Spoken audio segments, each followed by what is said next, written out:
Why you can't stop thinking about certain things.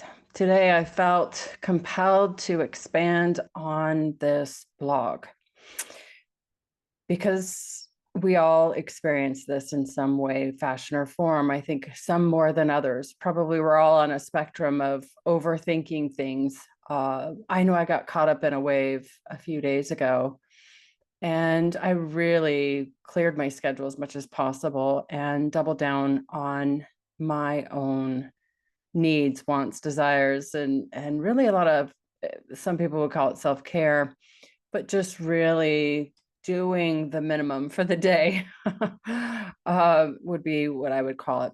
But let's dive in and see where this goes, and hopefully it'll answer some questions that oftentimes pop up in reading this blog. So overthinking. Most people believe that they're trapped in certain thoughts, right? They'll use all kinds of language about loops, cycles, patterns. I can't stop thinking about it. I'm in a, I'm triggered, probably is another one that I hear quite a bit. But most people think they're trapped in their thoughts. And what's interesting about the language is it's kind of pointing to what it really is. So we'll go into that a little bit here in just a second. But the more often that you're trapped in a thought that has great significance or importance or has some great value attached to it, that's how it can create this loop. So if you're thinking that what you've basically, if you've assigned a lot of meaning or importance or value to that thought, it will oftentimes create that sense of spiral or gather up speed, or another way that people will word it is it'll be spicy, or it'll activate your nervous system. A lot of times clients don't say that. They'll just say, I just feel it so strongly. It has meaning to me. It's so important. It hit my heart. It hit my gut. It hit me so strong. It hit me to my bones.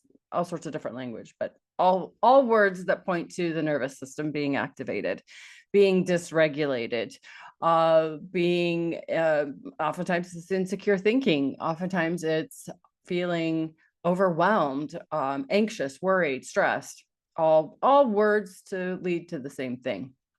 So here are a few examples. If you've maybe replayed a conversation over and over again, maybe a conversation that was maybe conflict in nature, or maybe it had something to do with your reputation or how others view you. That kind of was a little bit along the lines of what I had a couple of days ago. I think one of the reasons why I wanted to do this is to kind of review it for myself and look for some clarity, perhaps maybe some answers in my own work.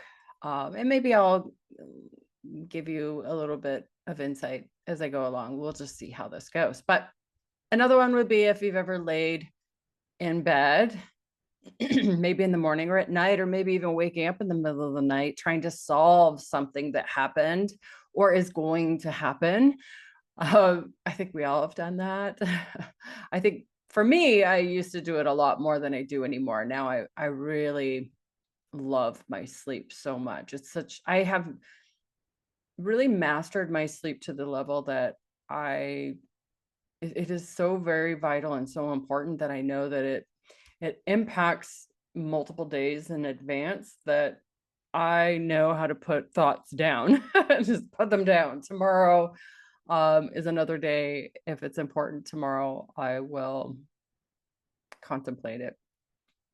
But the spiraling in bed is something I refuse to do. Another one would be if you've told yourself maybe, why can't I let this go? Or just let it go. And you find yourself thinking about it more, right? Or it pops back up an hour later. That is how the brain works. Whenever we try to push a thought down, hide from it, numb out from it, it will pop back up, just like a pool ball will do. And if you push a pool ball into the water. So what is really happening? A lot of times brand new clients will tell me, I just need to be more disciplined with my thoughts. I need to learn more. I need to know more. I need to study more. Help me understand. Give me books to read. Give me movies to watch. Give me videos to watch. What do I need to do? Give me a potion, lotion, a wrap, a supplement to make my thoughts just go away. But really, your mind is serving you. Like I almost envision my mind smiling. Look at me go. I'm helping you out, human. I am protecting you. I am doing a really good job. And then it just kind of like goes faster. uh, the mind is such a really cool, I call it like a tool. The mind is such an amazing, amazing organ or tool or part of us that is so well designed and so simply designed that I think that we think it's more complicated than it really is. That's my opinion. The mind doesn't like unfinished business. I really like that quote that I put in this blog because it is true. If you've ever had something that you really feel as though you've got to figure it out, you've got to sort it out as you're laying there in bed or driving home or whatever is feeling really heavy or tightening up your body or your chest, there is this sense that I've got to solve this. I've got to figure this out is oftentimes the language that I hear. I've got to figure this out. I've got to solve this. And certainly I think that there's parts and pieces of our life where if we think about something harder, we find a solution. And I think that that's been trained in us, conditioned, programmed, whatever word you want to use, that is how our brain works. But when we are activated, when we're in survival mode, flight, fight, freeze, or fawn heavily anyways, when we're in any of these highly activated states of mind, we're not going to solve it in thinking harder. It won't happen. It'll often, we could find solutions from fear, from worry, from anxiety, from overwhelm, from insecurity, but oftentimes it'll be from urgency and from pressure.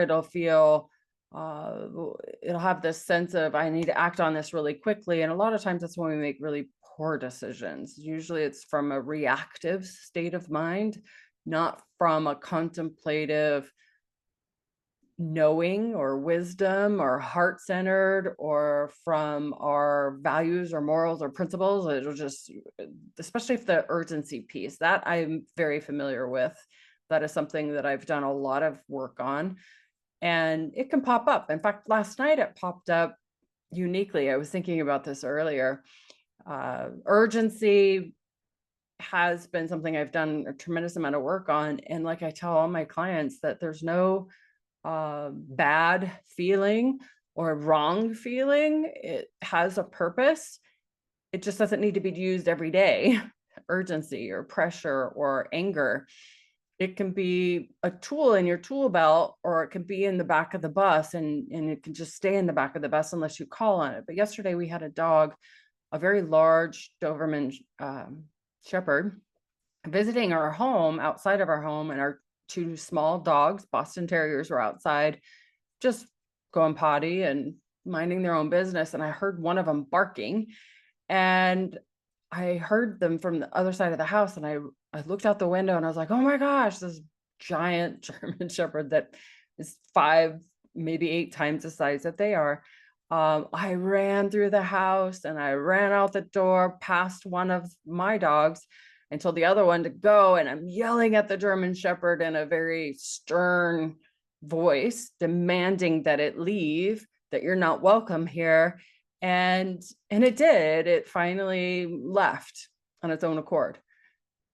What's fun about that now, looking back on that, again, it proves that urgency, fear, or anger, any of those in that category that I utilized in that moment was very beneficial. It came to fruition. My older dog, that's almost 13 years old, he's blind, mostly deaf. He was out there by the German Shepherd, fully in wanting him to go away, or it. I didn't even see if it was male or female. And then my other dog, that's a young, not even a year old, he was cowered down and hiding. It was pretty precious to see that. But the two different personalities.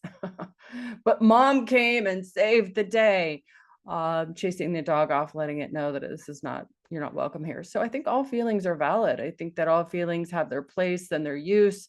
It's when they're overused and abused that they can really create a lot of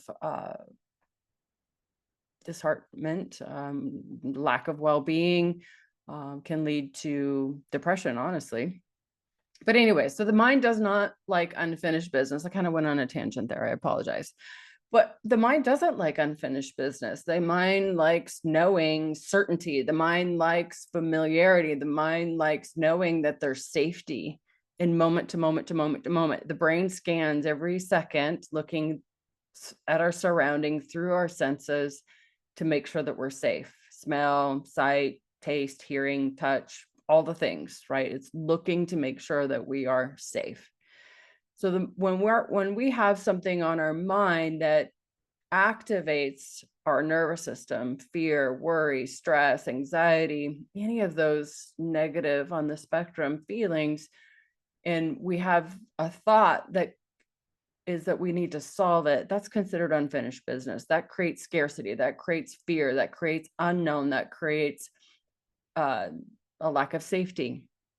So instantly that activates our mind to think harder, to process harder. So think about if you were to read a mystery novel.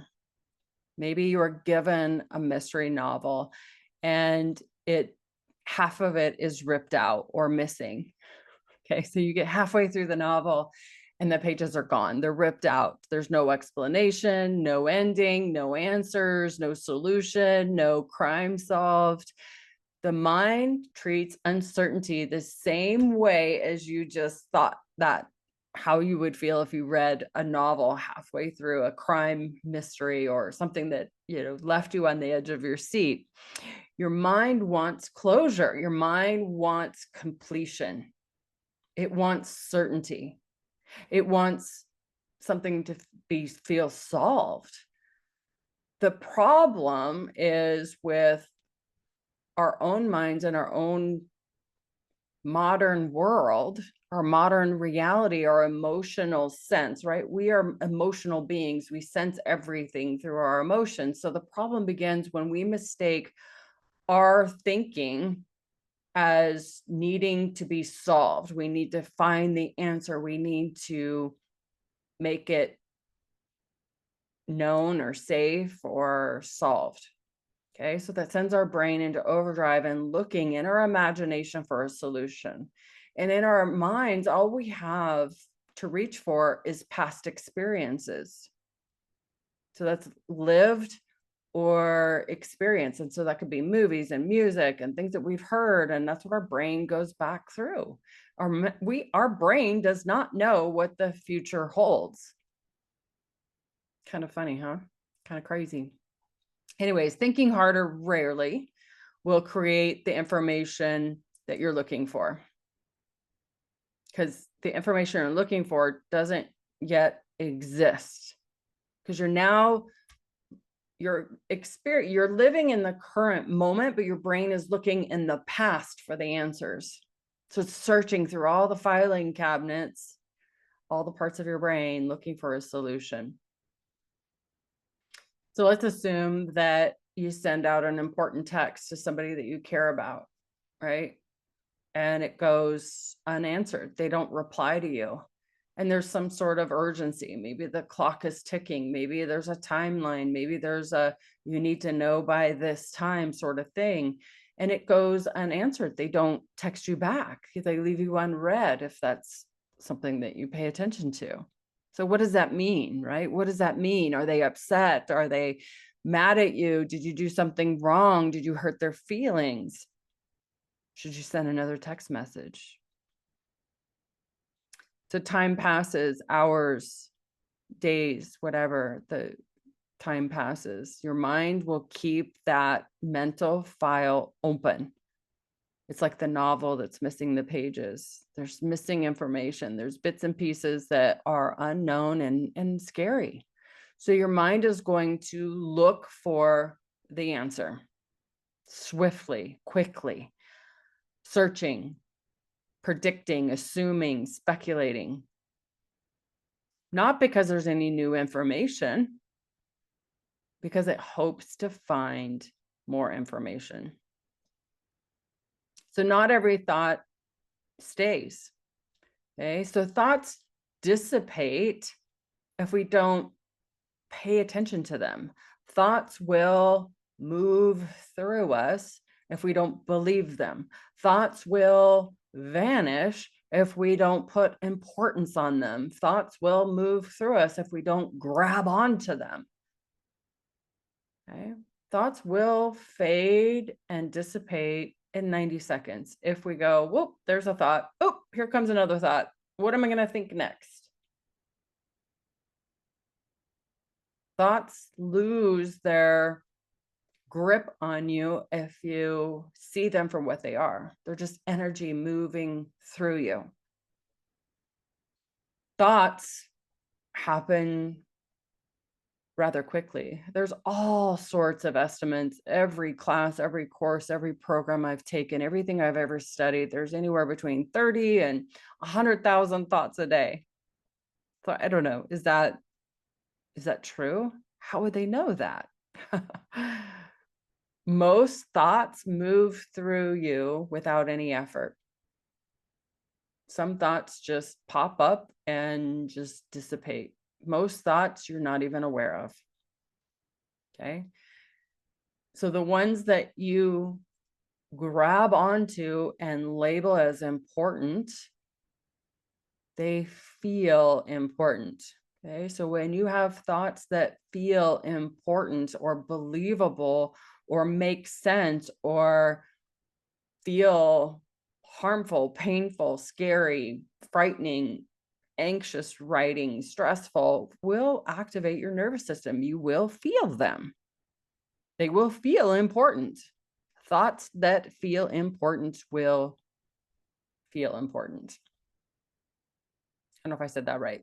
Thoughts that are labeled as important will feel important in your body. You will feel them. You will feel your breath start getting shallow.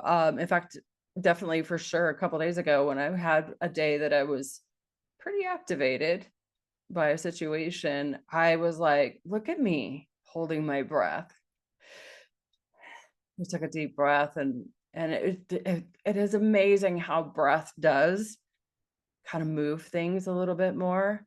And there's all kinds of research and studies to that, because when you are breathing at a pace of deep, slow breath, it triggers your brain and tells you that you're safe, that you are secure. When you're holding your breath, when you're bracing, it signals to your brain that you are preparing for fight or preparing to flee.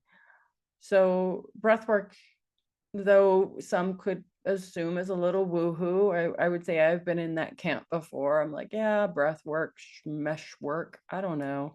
But I will say that I have had a lot of awareness, for me anyways, personally, that when I am feeling a negative feeling, I do hold my breath. So it's a bit of awareness, and that takes skill and that takes practice to, when you are activated, to have that awareness, to have that ability to notice, am I holding my breath? Am I one of those people that do that? Not everybody does, but I definitely am one of those people. And noticing just that, and consciously and purposely and intentionally moving more air through my body, I noticed that my attention no longer is on the thought. My attention now is on my body, which is a lot of the work that's gotten me where I am. Is less about the world outside of me and more about being in tune with my body, understanding the signals inside of my body, and breathing, feeling my heart rate, calming myself down in a way that I shift my focus into whatever it is that was stimulating on the outside of me, to really noticing how my body is working brilliantly, how somehow my brain was signaled and now it's in this activated sense, and going, wow, look how brilliant my brain and body are, and how I have the power to just be present. Okay, so when our thoughts are sped up into the world in the future or the world in the past, it really can take our feet from out from underneath us. We can start to have frightening thoughts and worries and concerns, which further sends us down the drain.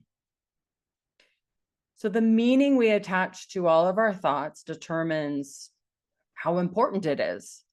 It determines where our attention and focus goes. So the meaning that we put on a thought, and a lot of times you'll hear this in language, well, what that means about me or what that means about them is X, Y, and Z. Okay, so the meaning we attach to thoughts, which is again using our imagination, because when we use those words, the meaning that what that means about them or what that means about me is a guess, an assumption. And when whatever we put a significance on or an importance on or a meaning on, that, well, that's what that means about them, that's what that means about me, it determines that that is of value, that is of importance, that needs to be solved. So that will keep that thought active. That's grabbing onto that thought. That's believing that thought. Okay, because we've already went from a thought, now we've added meaning to it, which is another words for adding story. Meaning and story is most often not true. Usually it's a guess, an assumption, a speculation, an imaginary story. And those are what will activate our nervous system, our brain, our body faster than anything is the stories. So let's assume a stranger forgets your name, right? Yeah, you could just move on. Like to me, I've had people call me by a different name, and really quickly I sort out, is this important? Is this somebody that I'm going to see on a regular basis? Is this really important that they know my name? Or is this one of those situations where you go to Starbucks and give them a different name than your real name just because you feel like you can? I don't know. For me, I feel like I just let it go unless it is of a value or importance, meaning, they do need to know my name because we're going to be working together quite a lot. But if this is a one-off, I may not see this person ever again. I might just let them call me by a different name and be like, because some people will call me Kate or Kat or I don't know. To me, I'm like, whatever. I'm not super picky about what you call me. Unless I think we're going to be working together for a while, then I might correct you. I'm like, oh, I go by Catherine. But how you think about it all day long is the meaning you put on it. Right? Because some people can be very offended if you call them the wrong name, and because they're adding meaning to it. For instance, maybe somebody that likes, for instance, like for me, it might be of great importance that they're called Catherine. They don't want to be called Katie, right? Because there is of, maybe it's in their mind, or what that means is that's respectful to call me by my full name. I don't want to be called Katie or dearie or ma'am or whatever, for whatever reason. Like there's a meaning attached to it. Maybe they had an experience in their life where they were called Missy or Katie or Cat or something, and it didn't go well in their lifetime. They had a bad experience with that. Well, a stranger wouldn't know that, right? They're just going off of what they think is real and what is true and what is acceptable. But the meaning on that event is the interpretation of the individual. The meaning is what gets attention. So for me, it doesn't matter. I don't put a lot of attention on it. I don't put a lot of weight in it. I don't make a lot of meaning out of something very small and insignificant.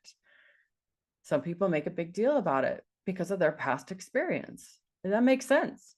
And hopefully they're able to communicate that in a way that it sticks for the other person. I kindly ask that I be called Catherine going forward. And a lot of people will feel embarrassed about it. I have people all the time ask me, like every week, what would you like me to call you? Kathy, Katie, Catherine? And like, I prefer Catherine. So I love it when people ask. I think that that's kind. All right. So relationships often are a big factor in thoughts that stick around, thoughts that maybe we can get grip with and get spiraled on or triggered on. So relationships such as people that are close to us, that could be friends, that could be family, that could be people we love. And the reason is those people touch versus a stranger, right? So a stranger calls me again by Kathy. I'm not going to stop them, and because maybe who knows how they even. Maybe somebody said, "Oh, that's Kathy," and maybe they got the wrong information. That's fine. If they're a total stranger, I'm not gonna stop them. I'll just, mind my own business, stay in my own lane. Now, somebody that's I care about, somebody important to me and close to me calls me Katie or Kat or Kathy. I might stop and say, hey, I just want to let you know I prefer to be called Catherine in full. Um, but I will say that's probably a very generic example. I will say a majority of my coaching clients that I support and I help are working out relationship issues. And I do know that people that are closest to us, we really do care what they think of us. So those are going to consume a lot of our thoughts, those people that are close to us, because we are designed to remain connected, to be in community. And community could be a small group of two. It doesn't have to be community, doesn't mean thousands of people necessarily, because not everybody's highly extroverted. Some of us are very introverted, and maybe it's your community is a group of two, and that's fine. It's more than one. But we want to feel connected. We want to feel included. We want to feel a part of something. We want acceptance. I think that's all natural and normal. And when we feel as though we're not connected, when we are not accepted, it internally in our brain will signal that we are not safe. Because back in the caveman days, a solo human, or what would you call them, caveman, would not survive on their own. Not very well. Think about it. They would have to source food, source water, protect the shelter or build the shelter, and also take care of, predators. And also whatever food they have to protect it from the possibility of it going bad or getting taken or stolen or eaten by other predators. So we are wired for connection, community, acceptance. That equals all security. And I think that that is what I hear in a lot of clients that come to me that feel very alone, that are trying to find, maybe they went through a divorce or moved significantly long distances away from, family, friends, roots, maybe a community that they spent a majority of their life from. They do feel a little uncertain and a little weary and a little needy. Like, I need connection. I feel lonely. I want to, find somebody. I want to belong. I think that that's what that taps into is the sense of belonging and needing that sense of security or importance. So yeah, our old ancient brains have not caught up with the day and age that we can survive on our own. Really, truly, we don't have to protect our food. I guess. I guess there are some people that are homeless that still do that, but in general, I'm talking about, middle class ish, whatever. There is no need to guard and protect your food and build shelter and build fire and keep warm or whatever you need, all the things that we need to do. But I do think that that's what triggers the fright or insecurity when we don't get a text message back. It can consume us because there is some sort of archaic, uh, need to have inclusion, to feel accepted and approved of. But attention, what we put our attention on, what we put our focus on, will grow, no matter what it is, right? Anything, whatever we put our attention on, whatever we put our focus on will grow. Just think of it like a campfire. So every thought that you replay, every scenario that you replay, every past event that you play over and over and over and over again. And this could be in your own thoughts, right? Your own memories, or it could be vocalizing it, or it could be typing it on the internet. First, thumbs for the phones. So that replays it. That's what keeps it in focus. That's what keeps it highlighted. That's what keeps it center stage. So every time we analysis anything, anytime we re-review it, go over it, figure out, oh, I could have said this, I should have said that. Why didn't I say that? Why did I say that? It really adds another log to the fire, to the campfire. Okay, if we stick with that metaphor. So it's adding another log, it's adding more fuel to that campfire. So it keeps it louder, keeps the attention and focus in on that flame. So every time you commiserate over that. So some of you asked me from previous videos, what does commiserate mean? Well, commiserate means going to your friends, family, maybe the internet, maybe social media groups or communities, or chat boards or anything. I mean, there's so many platforms out there now, but you go on to these communities or these threads that are specific about a topic and vent about a specific situation that you're in, looking for validation, looking for approval, looking for others that agree with you. And what that does is it really keeps you stuck in that same kind of thinking, which is oftentimes blaming, uh, and not taking responsibility for your contribution to that situation. Now, I'm not talking about abuse. Don't come at me for that. I'm talking about normal everyday situations that people get a little bit sideways and bent out of shape over.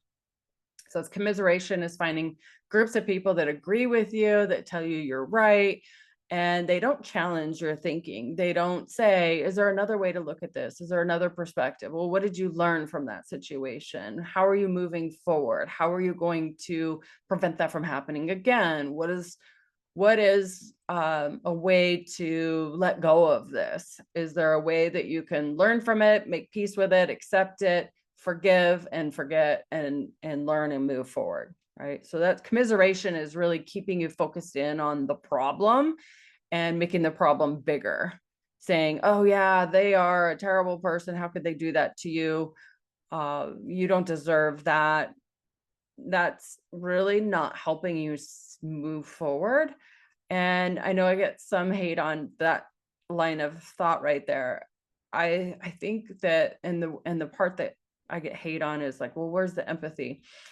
When we're commiserating, that's not empathy. Empathy is saying, wow, that's really hard that you're going through that. How are you going to overcome that? Or how are you going to grow? How are you going to move forward? What are you learning? How are you going to prevent that from happening? Okay, so empathy is key, and agreed would benefit the person to have up front. But the second piece is showing them to focus on a solution, not focusing on the problem, focusing on the solution, how to move forward, how to be more,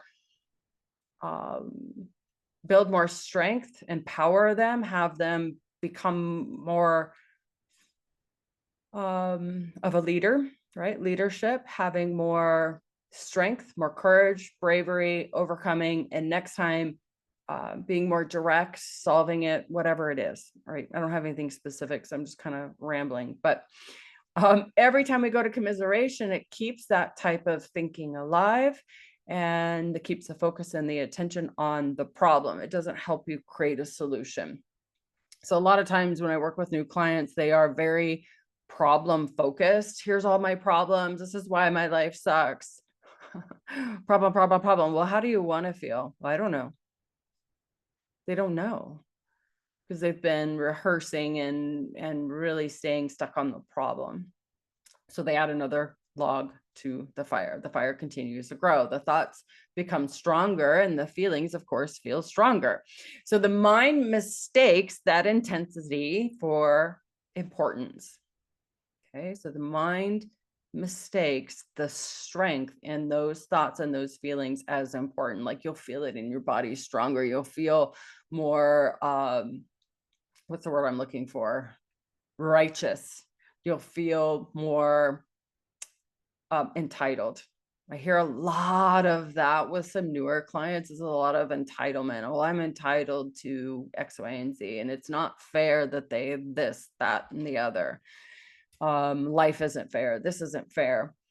And that really adds the importance to the negative way of thinking and keeps you in survival mode, keeps that button plugged on in your brain that we're in survival mode. We need to fight, flight, freeze, fawn, or all of the above, because the attention is being focused in on, and the activation of those thoughts becomes stronger and stronger, which it really keeps that loop open again, trying to find the answer, trying to solve it. Why did this happen to me is a pretty big question.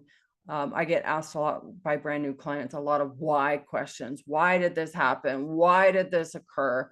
Why did this happen to me?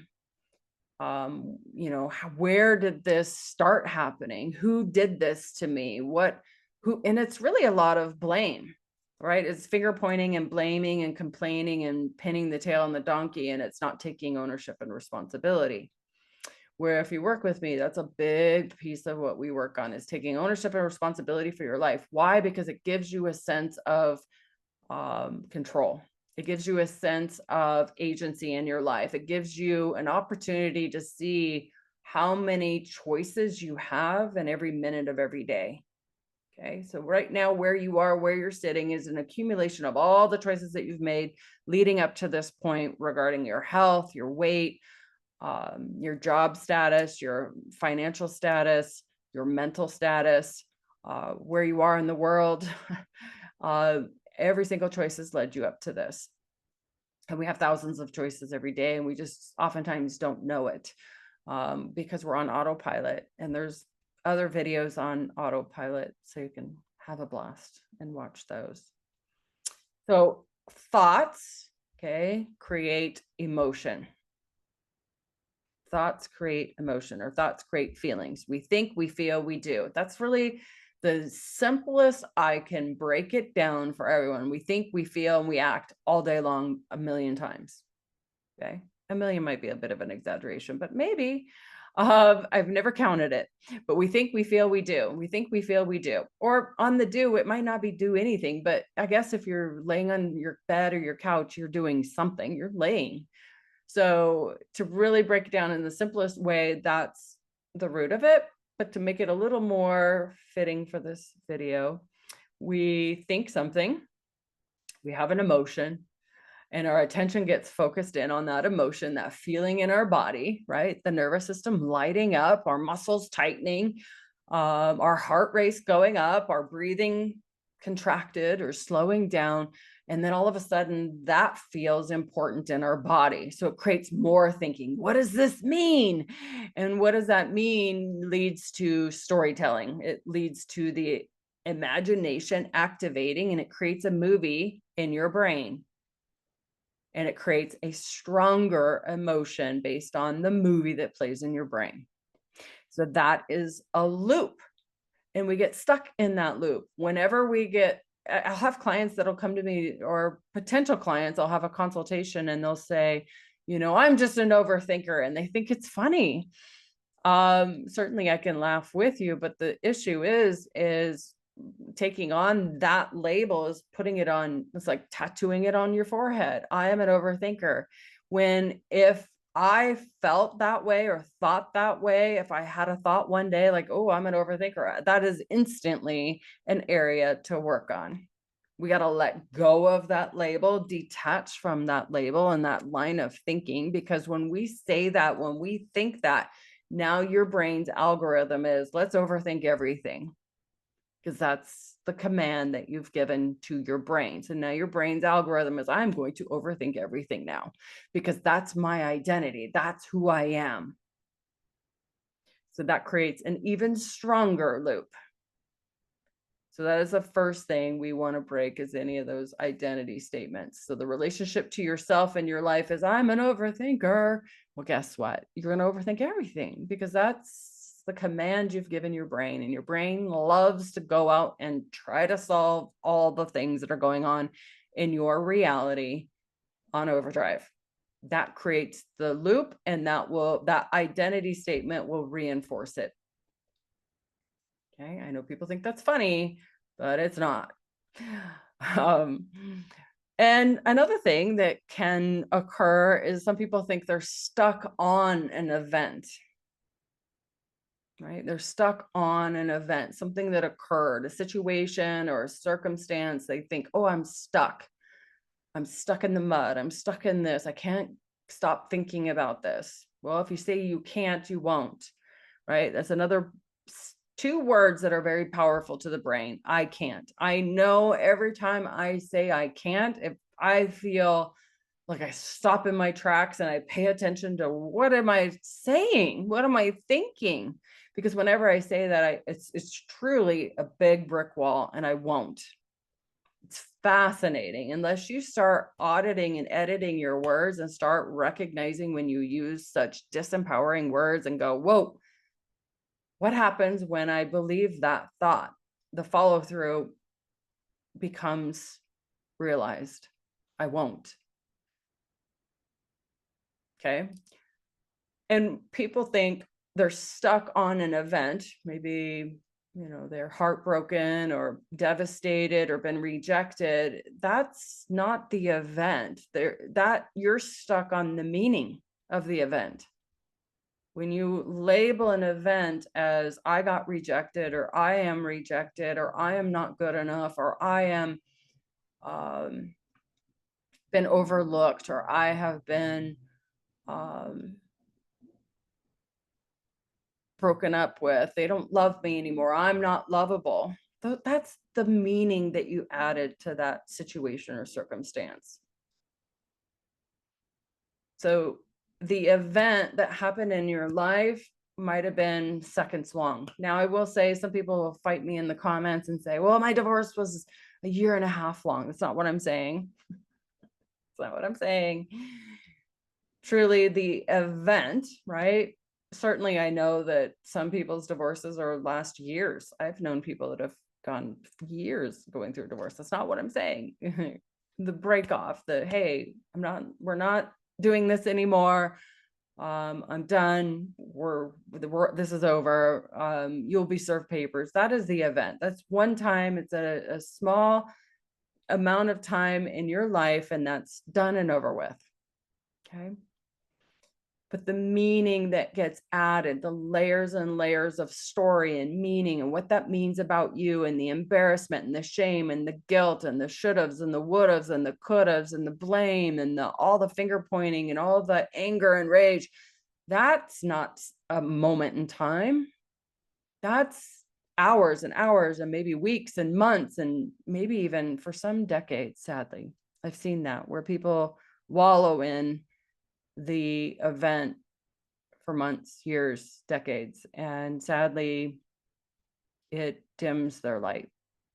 It affects every decision they make. They shrink themselves, they hide, they isolate, they say no to things.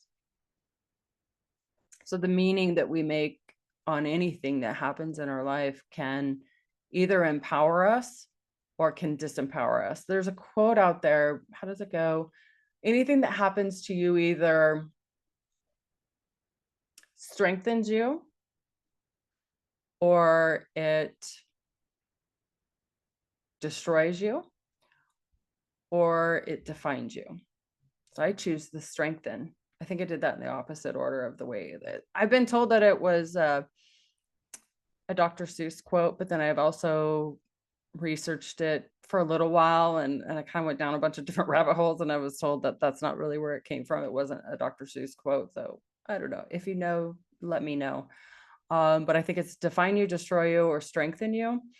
I think another one told me it was Yoda that said that, but I don't know.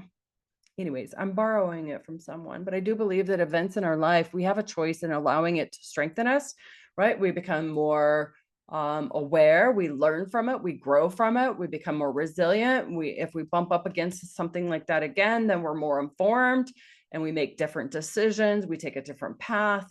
But if we allow it to define us, that's the identity thing, right? Is I am a loser now, I'm not good enough now, I am not lovable, I am nobody wants me. Those are all statements that if we think or say those things, our brain will look for proof of it in our life. And that will really send a person in a lot of despair and self-deprecation, probably. Okay. We don't want to do that. So we want to strengthen ourselves, destroy ourselves. Obviously, I think that's pretty self-explanatory, where we just implode. Okay. Two people can experience the same situation and live in completely different realities. This one was a little funky for me for a big chunk of my life. Like, I've heard that said in a million different ways, that two people can experience the same event and come out of it differently. And I logically, I think, understood that, but I didn't understand it in the context of, well, what does that mean for me? I mean, I could agree that two people can go to the movies and watch the same movie and one person loves it and the other one doesn't. Like that, duh, that makes sense. But that's not what this means. What this means, and this again took me a long time to fully understand it in the space of self-development. But what it means is, it's not really I mean, you can use a movie as a means of context or an example, but I think something that works even better is, I'm trying to think actually. Let's say you are in, I'm trying to think, got me stumped here. What about, well, the text message I think is very generic. That's why it keeps coming up in my head and I'm like, no, go away, new one. I want to do something else. But, well, let's go to the movie one, because I think that it kind of works. So in the self-development world, now logically that makes sense, right? Some people like certain genres of movies, let's say action, right? So let's say we go watch an action movie.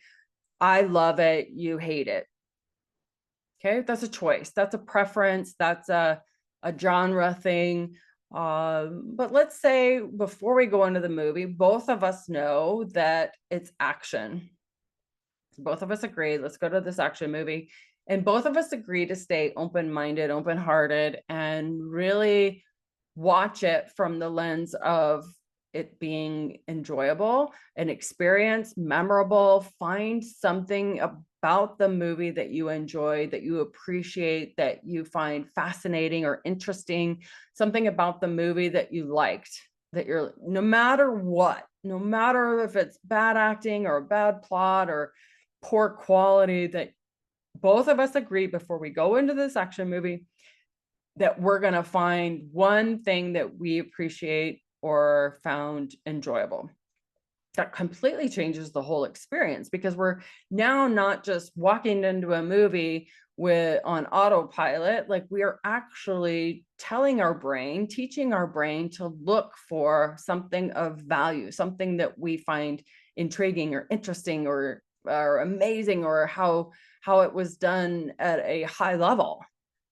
Okay, so we both have a challenge. Okay, one of us likes action, one of us doesn't, but that's mute. We're putting that to the side, and we're actually going into the movie looking at it from a different lens. So that is how that applies in the improving your life in a way that you're looking at your day, your week, your hour, or going into a social situation that a big part of you is like, I'm an introvert, I'd rather be home, I don't want to go to the social event, but for whatever reason, you're going to it. Maybe you promised your friend you would be there and support them, and you go. And you can walk into that event being on autopilot, which autopilot would mean I'm introverted. I don't want to be here. I don't like socializing. I hate small talk, blah, blah, blah. Maybe that is your normal default. So guaranteed you're going to be miserable. Guaranteed you're going to walk in with this frown on your face. People are going to be repelled by you because you can feel the energy around you that you don't want to be there. But if you walk into that space going, I'm going to be here for 45 minutes.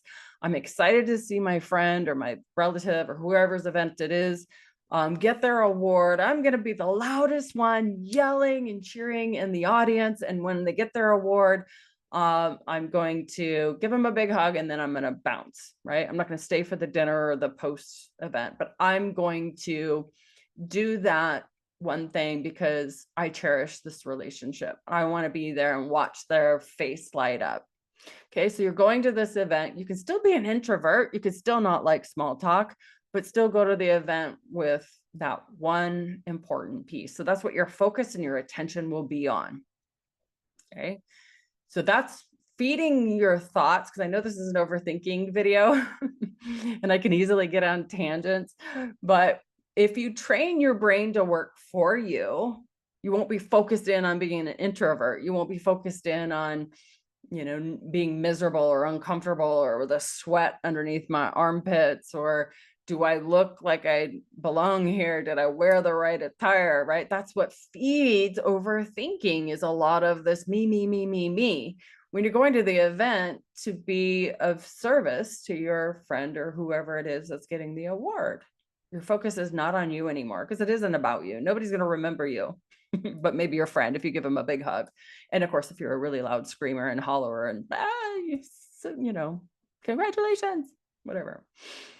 But once the mind creates a story, once the mind creates a lot of meaning and adds importance and just lights up and it feels really triggering and activates our nervous system, it starts to look for proof that it's true, it's real. And a lot of times the proof is not facts, it's not concrete evidence. A lot of times it's looking for proof in our imagination. It'll look for proof and evidence in past stories, past events. It's quite sneaky. It'll think of things like, oh, nobody cares about me, or I always get rejected. People don't respond to me. People cancel on me all the time. Nobody wants to be my friend. I have all these groups of people that I always feel weird and awkward in. So your mind will start filtering everything through those beliefs, those thoughts, those stories, those illusions, the meanings. And when it does that, feeds that overthinking loop. That's each one of those thoughts is a log on the fire. So the fire is now a bonfire. It's getting bigger and bigger and bigger. So the story, the meaning gathers more logs, more evidence, more proof. So the story gets bigger, the fire gets bigger, the belief gets bigger, the thinking gets bigger, and eventually the forest is on fire. Okay, so some thoughts aren't attached to the event at all, right? They're similar to an event that's happened in your life. And sometimes we collect evidence and proof from movies.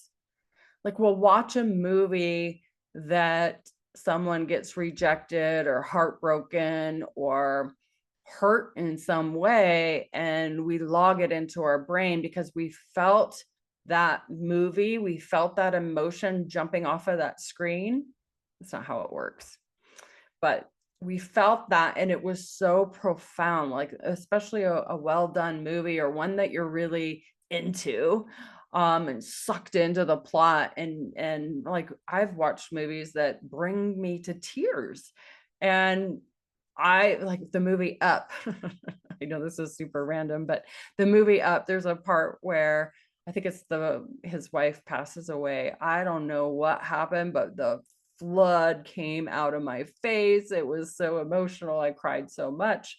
But that is burned into my memory, right? So sometimes even just movies that, so that's why you have to be careful what you listen to, what you watch, the people you're around, the conversations you're a part of. They have an influence on you. They can't make you feel a certain way, but they will influence your memory. It will influence how you respond to life's events that are similar, that there's some sort of connection that your brain connects it to that.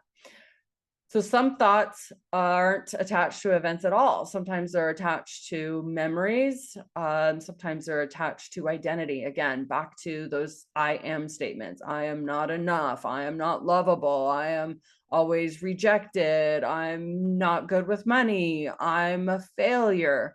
All of these are identity statements. So if you work with me, I really always encourage my clients to notice the I am statements, be very aware of and I listen in the coaching sessions, like I will stop you, I will interrupt you. I'm like, whoa, wait a second. If you know, you know. Brand new clients, I usually am not super disruptive, but if you've worked with me for months, especially over a year, I will stop you in your tracks. Gently, I'm not a big meanie. Please don't think I'm mean. I am firm. I am very direct. I do think that that's what we need is, because our well-meaning, loving friends and family won't do that. And they'll let you keep the same kind of thinking that you have because they don't want you to change. They don't know they're doing that, but that's how they want you to stay that way because that's what they know. But for me, as your coach, you're hiring me to call you out on your thought patterns. So I look for those purposely and intentionally. But those identity statements are self-fulfilling and oftentimes will sabotage you over and over and over again, and maybe even daily. I have some clients that have come to realize after working with me for some time that this particular identity statement comes up in all areas of their life. So we do a little cleanup in that. So identity questions rarely have a finish line, right? So identity statements or identity questions. So the mind will look for proof of it. So back to, I always get rejected, or I'm not enough, or I'm not lovable. If we hold on to an identity statement, we're going to look for proof of that in all areas, personal, professional, online, everywhere. Our brain will look for proof and evidence of that. And it's self-fulfilling. Like when the brain puts its attention on something specific like that, it will find proof of it, guaranteed. And sometimes it's in a warped kind of way, but it will, because it has a job to do. It has a job to keep the ego is another way of saying the mind, but the ego has a job to reinforce your identity, to keep you safe. So we are at an hour, so I want to go tiny bit further because there's a couple little bullet points here that I think are very important. And this one right here specifically, feelings will arise before facts or evidence or proof. And this sometimes hangs up a lot of my brand new clients, and that's why I wanted to address this. Feelings, I love a trigger. I look for triggers. And I know my clients a lot of times are like, you're crazy. Why would you do that? But a trigger is, to me, it's an internal alarm that there's something for me to work on, right? So a person, a place, a thing, a situation, or circumstance can't trigger me. It doesn't have the power to reach in me and push a button and say, feel freer, feel sad, feel angry, feel mad, feel worried or anxious. There's nothing, none of those can put something in me. Okay. It's my thoughts that create that feeling. So I love finding triggers and kind of in a way inoculate myself, go to that person, place, thing, situation, or circumstance. And it's called exposure therapy in the therapy world. But again, I'm not a therapist, but I do see relevance to that. When you put yourself in situations where you can feel that in your body and go, wow, look at that. My nervous system is activated. Look at how fascinating my brain is working for me. Look at my thoughts. And the more I expose myself to things that might take my feet from underneath me, or trigger me, or activate me in some way, or have me feel insecure in some way, the more times I can put myself in those situations and reassure my brain, my body, my nervous system that I'm safe. It's okay. It's okay. And see how brilliant my body is working for me, my brain, whatever, all the things, and detach from the story that's driving that activated feeling in my body, right? Tense muscles, sweating, higher heart rate, not breathing. And practice in the heat of the moment to be wildly curious about it and breathe through it and be with it. Let myself be in that. Because what happens is if we avoid, like public speaking is a great example. If we avoid public speaking on any scale, like if we have an identity that I don't like talking in front of people, more than one person, what ends up happening is that's an identity statement. We will say no to opportunities to speak in front of people, all of them, including online, including on video. We will, and it shrinks us. We'll have less opportunity. We won't grow in that area of our life. And I think that there's a lot of amazing, incredible things that can occur if you build up the skill to be able to speak in front of other people, because everyone watching this knows something that is of value that you can share with other people, that you can provide value to other people, that you can say, hey, this is what I've learned on my journey of life, and learn from me, and save yourself a lot of heartache and pain and falling in pitfalls. And because of my experience, you can shave off 10 years and I can teach you how to do this in 10 minutes. So I think that everybody has value. And so whenever we avoid speaking in front of others, because that's our identity statement, I can't speak in front of anybody, not even a camera, not more than one person. We shrink ourselves. Our life gets smaller, our light gets dimmer. We're not growing in that area of our life. And likely you're doing that in other areas of your life too. So we don't want to do that. We want to feel a trigger, feel a sense of something and go, whoa, what's happening here? And how can I grow? How can I navigate through this and become a stronger, braver, more courageous person? So strong feelings can oftentimes trick individuals, people, into thinking that, oh, this has to be true. This must mean something about me or them. Okay, kind of going back to the beginning of this video.